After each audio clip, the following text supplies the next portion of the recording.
everybody, welcome back to another episode of the Fearcast. This is the podcast dedicated to OCD and anxiety spectrum disorders, and getting your life back. I'm your host, Kevin Foss, and I'm a licensed therapist specializing in OCD and anxiety disorders. Thank you all for joining me today. For those of you who are new, this is a question and answer-based podcast. You can send me a question about OCD and anxiety stuff, and I will read it, consider it, and likely put it up on a future episode. If you would like to send me just a regular question, go over to fearcastpodcast.com and you can send me a message there on the submit a question link. You get the idea. You can also send me an audio question. There are two primary ways to do that, three ways to do it. The one way you can do it is you can go over and find me at Instagram. I'm Fearcast Podcast over there. Send me a DM, record your question there, and it will show up on a future episode, and it will go to the tippity top of the list. Similarly, if you go to fearcastpodcast.com, you can click on the speech pipe button, and you can record your question there. And that is how the question for today has come in. So that system has worked really well. It's really easy to just jump in, click the thing, record your question. It gets to me, and it's going to go up on a future episode. So we've got a couple that have been happening. So that's going to keep on going. You can also just record your question and email it to me, questions@fearcastpodcast.com. Just record it in your voice memo, however you want to do it. Get your questions, and that will show up on a future episode. And whatever it is, that's what we're going with. And today is no exception. So today's question is coming from Burrito John. Now, here's the thing. I don't anticipate Burrito John is his Christian name, but it is probably the name. It's not probably. It's the name that they're giving me. So here's how it works. To maintain anonymity, because people, they're sending this question in. It's uncomfortable. They're taking a risk and sharing something that feels uncomfortable for all of us to hear and to think about and to sometimes identify with. So if you want a little level of anonymity, give me whatever name you want. Now, if it's reasonable, I'm going to answer, because I'll be honest, I like the name Burrito John. It kind of sounds fun. I want to hang out with a Burrito John. That's all I know. But if it's awkward, if it's too awkward, or it's just wildly inappropriate, I'm not putting it up. I have standards. Anyways, but throw something up there. If you want to just go by John or Frank or Sarah, no one cares. No one's going to know. And I think that's important. Take that risk. All right. So that's a little level that we have, a little level of anonymity for us. So I'm going to play John's question, Burrito John's question, and throw that in there, and we'll see how it goes. So I should think about these things in advance. I hope everybody, I'll say this is going to come out on Monday. I hope everybody had a good Halloween, if that's something that you do. I know places in the world don't do it. I know people around America sometimes don't do it. But if you do it, and you should, because it's fun and ridiculous, I hope you had fun. I hope it was as ridiculous as you could imagine it being. So my ridiculous children, they're dressing up in costumes, as we all are. So they are, the big one is dressing up as Eevee, so a Pokemon, because naturally that's what she's going through. And the other one's going to be Bluey, because we've nailed down how to do Halloween. If you're going to go out at night in October, it's going to be likely a little cold. Not here in Southern California. It's not cold. It's like cold. It's kind of cold. So we're wearing onesies, big pajamas. You zip it up, and it's furry and fuzzy and warm. That's the way to do it. I will either be a raccoon again, or I'm going to be Clifford, because I think my mom was at Goodwill and found a Clifford costume. So I'm going to be wearing a Clifford costume, because I wore a Clifford costume in high school for a reading event, and it was one of the most uncomfortable days of my life. That's another story for another time. All right, let's get on to Burrito John's question, because that's why y'all are here. So we're going to play it, and then I'm going to talk about it. Here we go. Hey, thank you so much for taking my question. So I've had OCD for a while now. I've dealt with a plethora, is that even the right word? Basically a lot of different themes, right? And one of the most popular themes that have been popping up has been staring OCD and just this general fear of making people uncomfortable. I also worried about secretly being evil, having some crazy evil plan or something. I don't know, but that's how I feel sometimes about myself. And as for a while over time, I started liking someone that I work with, and I think I did overstep, and now things are pretty awkward between us. And I'm trying to figure out how to navigate that respectfully and move forward, just with my own life and also respect their space. But I ask myself, did I even like them or was I just obsessing? How do I trust my intuition? And I it's hard to talk about OCD because I feel like I'm worried that I'm using it as an excuse. And I just want to leave this behind and move on. Thank you. All right.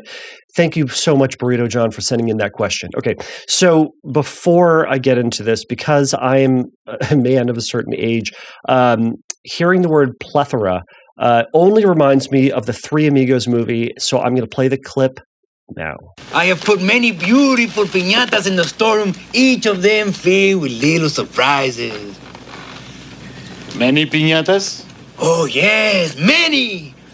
Would you say I have a plethora of piñatas? A what? A plethora. Oh, yes. You have a plethora. Jefe, what is a plethora? Why, guapo? Well, you told me I have a plethora, and I just would like to know if you know what a plethora is. I would not like to think that a person would tell someone he has a plethora and find out that that person has no idea what it means to have a plethora. Forgive me, El Guapo.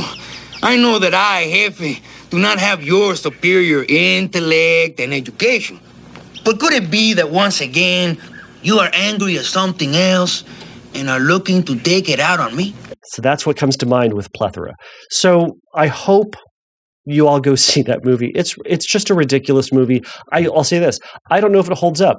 It probably doesn't. It was made, I think, in the 80s, and people made choices in movies in the 80s, and sometimes those choices do not survive the test of time for one reason or another. So watch it at your own peril. All right, let's get into Burrito John's question. So there were a lot of facets to it. I know you John, you were talking about staring obsessions. You're talking about kind of the fear of making people uncomfortable, kind of secretly being evil, and all of those are great obsessions to talk about. They're not great obsessions to have, but they're great obsessions to go into. But I'm not going to really address those for today. What I want to get into today is looking at the kind of the most that last bit you were talking about, which was kind of that worry that you might have overstepped with someone, whether or not you liked them, whether or not you made it awkward, whether or not, or like how to move forward with it and trusting your intuition, right? They kind of have to limit this to something, and it sounds like that's kind of the more primary thing. It does sound like there are some themes within what you're dealing with now that reflect some of the other ones, right? That worry about making people uncomfortable, certainly. Maybe that theme of secretly being evil can be in there. I wonder if the staring obsessions is there as well, but you didn't really draw any parallels there. So we're not going to address those at this time. I would like to do a full episode on the staring OCD, which I would like to do, but there's a lot of questions that we got to get to, y'all. So this is what's happening. All right. So, So one of the first things that was coming to mind was like, all right, did I like them or was I just obsessing? Right. I hear questions like this a lot where people will just be in their head and give into that compulsion of ruminating, right? They're going to get into their head about, did I like them? Or did I not like them? And was I just kind of fixated on that? When you say like you were just obsessing, I'm going to infer what that means. Does that mean that you don't really like them, but you were like your brain was just hyper focused on them? They were a big deal for some reason. You were wondering whether or not you like them, but you really don't, right? So this rumination can happen for a lot of folks where they're kind of going in and over evaluating the feelings that they were having and trying to figure it out. And that figuring it out takes way too much time. But the figuring it out, it's ultimately it's ultimately done to alleviate some kind of bad or awkward feelings, right? So like, was I, ultimately was I right in what I did, or was I wrong in my actions, right? Was I justified to do what I did, or, did I make a mistake and that I need to atone for or repent of or make right in some sort of way, right? Take ownership of it. So it's kind of like, all right, if I did like them, oh no. If I did actually like them, man, I screwed this up. And see, that's evidence that I do make people feel awkward. I do screw things up, right? Or it's just this like confirmation that I am awkward. Like, oh no, I don't want that to be true. So okay, I want it to be this other thing, right? But maybe it's, if I was just obsessing, I didn't really like them. If I didn't really like them, then I just awkwardly fixated on them, and excuse me, if I didn't really like them, then oh no, that I was obsessing about them, and I do make people feel awkward, and perhaps I was doing this for this like terrible evil purpose in some sort of way, right? Maybe if I didn't really like them, if I didn't like them, or excuse me, no, I think it's more of like, all right, if I did actually like this person, oh no, like maybe I'm just bad with women, or I'm just this OCD weirdo. And that's better, right? So ultimately for this person, and I know there's a lot of very rambling stuff, but it's kind of trying to just figure out like what thing can you get to, what excuse can you get to that will take you off the hook and make it feel better, so that you're not at fault, maybe so that you don't have to experience the sense of shame or guilt, and that you can pin it on something, right? So it's to alleviate. So that's a ruminative process that I'm going to encourage you to really resist doing. I'm going to talk a little bit about that in just a moment. But that's one of those things that kind of a big thing that I was hearing in that. So to that end, you were also talking about like, am I just using OCD as an excuse, right? I kind of wish you'd gone a little bit further into that, but I was kind of wondering like, all right, if it's using your OCD as an excuse to, again, take yourself off the hook, right? Because if you can pin it on OCD, then it's not you, it's my OCD, right?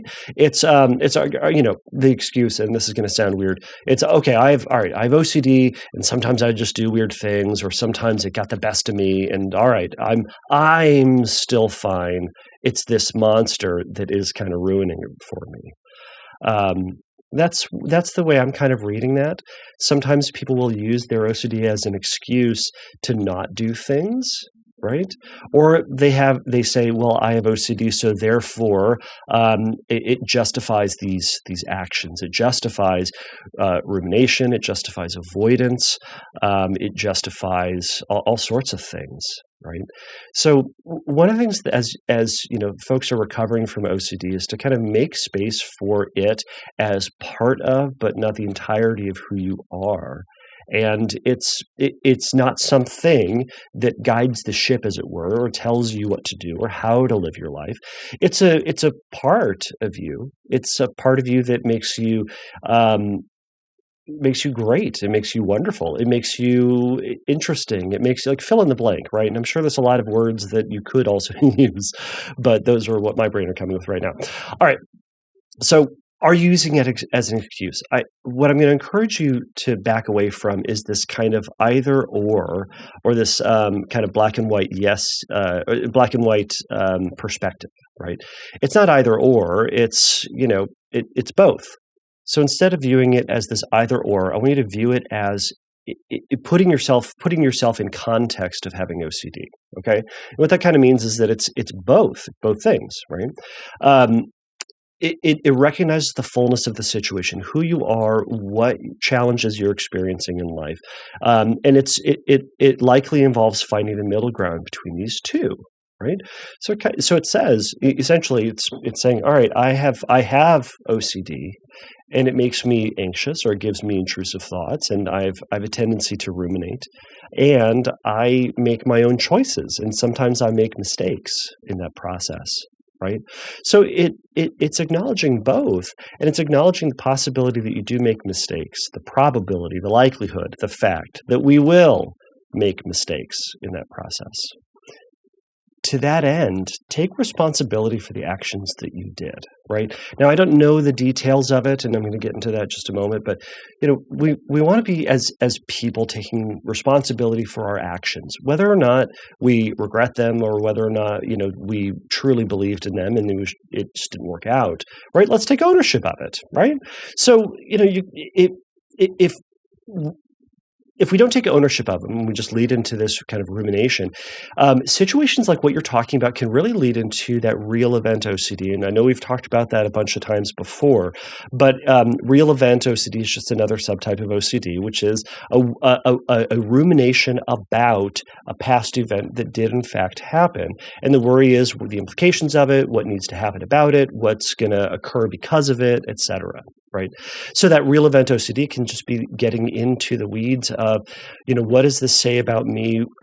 What do I do to fix this? What should I have done to fix this if I'd said this instead of that? What if I didn't say anything at all? What if now that I did say what I said or did what I did, what's going to be the outcome? Am I going to get fired? Is she going to think I'm just a big old weirdo? Is she going to spread all these rumors about me? And it gets into this wild loop, right? So again, instead, we want to say this say this and bit, right? This is the action that I did, and I'm going to keep moving forward, right? I did this action in the past. I might have made a mistake, or I could have done it differently, and I'm going to try to make a different choice in the future, right? What that does is it limits the amount of time you're spending ruminating on this past event. You're kind of giving yourself some compassion, right? You're not saying, I didn't do anything wrong. I don't know what you did wrong or if you did anything wrong. But you're saying, all right, maybe some things didn't go the way I wanted it to, but it doesn't mean that that's the way it's always going to be. And in future situations, I can do something different, right? So again, it puts you back into the present, pulls you away from the past, and lets you move forward with life, right? So important things to do. So I think one of the big things you talked about, so I want to talk about how to move forward from the situation and how to learn to trust your intuition. So in terms of moving forward through the awkward situation, so I'm going to make an assumption that you kind of you felt like you kind of liked this person, and that you made a move somehow and you got shot down. That's super awkward, and it happens. It's a normal part of life. And I'll say I know I said like it is super. It could be super awkward, or it could just be part of life, right? So it doesn't always have to be this terrible thing. It's part of something that you had to do if you wanted to move forward and see where this could go, right? If you do like someone, make a move, right? In a thoughtful, respectful manner. But how else are you going to know, right? Respectfully moving on is making your move, and if they say no, and once they say no thanks, it's not continuing to push. It's not continuing to try to insist or try to keep pushing or try to keep impressing or doing all of that. Once they've said no, we say, all right, no problem. And we do everything we can to shift back to making moving back to that regular relationship. You could certainly say, hey, you know what? I totally get it. I think you're great. And, I was just wondering if there could be something more in this for the two of us. Or you could say, all right, no problem. I hope this doesn't make things feel awkward between us at work, right? And then once you've said that, then you move on, you move forward, and you treat them like you would treat anybody else at your work, right? Nothing more, nothing less. You just treat them like a normal human, right? And the reality is, as you continue to move forward, you're going to get those awkward thoughts in your mind, right? It's going to remind you of that thing that you did, that thing that you said, how it went down. There's going to be that urge to go back into that rumination about what you should have, could have said that would have made it work or would have made it different, right? Resist getting into that significantly, and I want to talk about that. But resist getting into that significantly. You're going to feel that feeling. I want you to ride the wave of that anxiety. It's going to feel a little weird, but that feeling is going to go away. Resist that self-judgment, right? Beating yourself up, telling yourself you're an idiot, you're dumb, you're stupid, you're bad, whatever it might be. Say, well, I said this and it didn't work, and that sucks. You're going to ride that wave, remind yourself that feeling is going to pass, and then redirect yourself to whatever that next task is that you have to do in that moment, right? That next thing you have to do at work. Overall, I want you to resist engaging in any mental compulsions as best you possibly can. That resisting that mental compulsion past that initial self-reflection on how it went. Now, I know this is going to sound like rumination, but I think this is what everybody does do and should do after an interaction that we feel strongly about, or we feel that we might have made a mistake or could have done something different, is we do self-reflect on what happened. Could I have done anything different? Should I have done anything different? How could I have done this differently? And then when you go through that process, you come to a conclusion and you say, that's what I'm gonna do. We don't then say, all right, we can go through this process. Now let me do it again. Now let me play a different permutation of it. Let me reflect back on it differently. If I said this, did this, wore this, acted this way, said this thing differently, what would have been like? At some point, we reflect on it and we move forward as best we possibly can. And we say, I'm going to do that differently next time.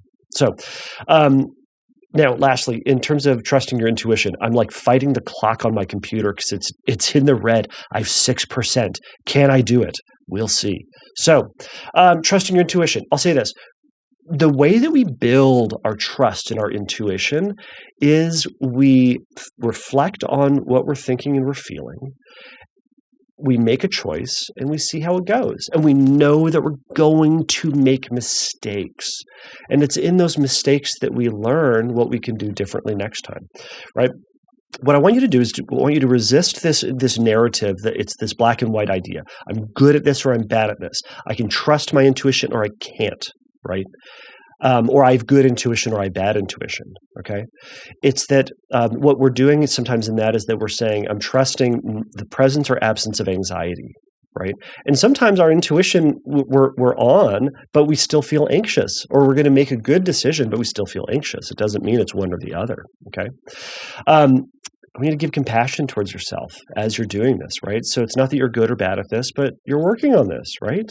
There's improvement that we make. We do things differently. Sometimes we make mistakes and sometimes we nail it and we do the things that we ought to do and we can trust that feeling and that feeling was totally right. And sometimes our feelings are going to lead us astray. But we need to be flexible in that in order to move forward with it. And that involves self-compassion and self-encouragement that we can do it, we can learn from our mistakes, and that sometimes when we make mistakes, we'll pick ourselves up and we'll keep on moving, right? But so how we do that is we consider the feeling that we have, right? Is it urgent? Is it fear-based? Is it full of interest and desire? Right? Is it like a feeling towards, or is it a feeling against? Or is it just a big feeling that you're having, right? We've talked about this with like sexual orientation OCD, where people, they see someone and they have this big feeling, and sometimes there's this big feeling of anxiety and fear and danger, and they attribute the big feeling to it being a big feeling toward, right? When you're in love or you're attracted, you have big feelings, so they assume it's a big feeling toward, which isn't always the case, right? So to that end, is the big feeling that you're having consistent with past ruminations, consistent with past obsessions, and getting caught up in things like that in the past, right? If it is, maybe that's one of those times that you reflect on the way things have worked, the way it hasn't worked. And again, you think about it a little bit, you come to a decision and you take a risk and you trust yourself and you see how it goes. If it worked out great, you go, awesome, I did something right this time, in a sense. And then if it didn't work out, you go, all right, well, it didn't work out very well. Here's one thing you can do for a time, and this will sound weird, get reassurance. Here's what this means.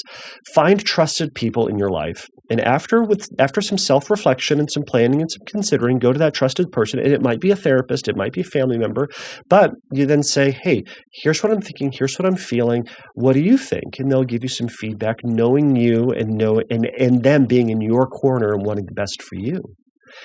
And then you give it a try and you see how it works. And then when it works, give yourself that encouragement. Reflect on, hey, I did this and I trusted myself, and I did what I could do. I did what was the right thing to do in that moment. And you give yourself that reinforcement. I can trust myself, right? And knowing that sometimes we're going to take a risk and make a mistake. So All right. And then when we go and make mistakes, we talked about this, we reflect on it and we move forward. Not a ton of reflection, but just enough. So, all right, I'm fighting my computer again. I hope this was helpful. Burrito John, again, great name. But I'm going to encourage you, go out there, take a risk, challenge yourself, and don't take your brain too seriously. Bye. Thank you for listening to the Fearcast. If you would like your question answered on a future episode, please click on the Submit a Question link at fearcastpodcast.com. If you would like your question answered sooner, please send me a recording of your question to questions@fearcastpodcast.com or by sending me an audio message through Instagram by DMing me at fearcastpodcast on Instagram. If you like the Fearcast, please write a review on your podcast platform of choice.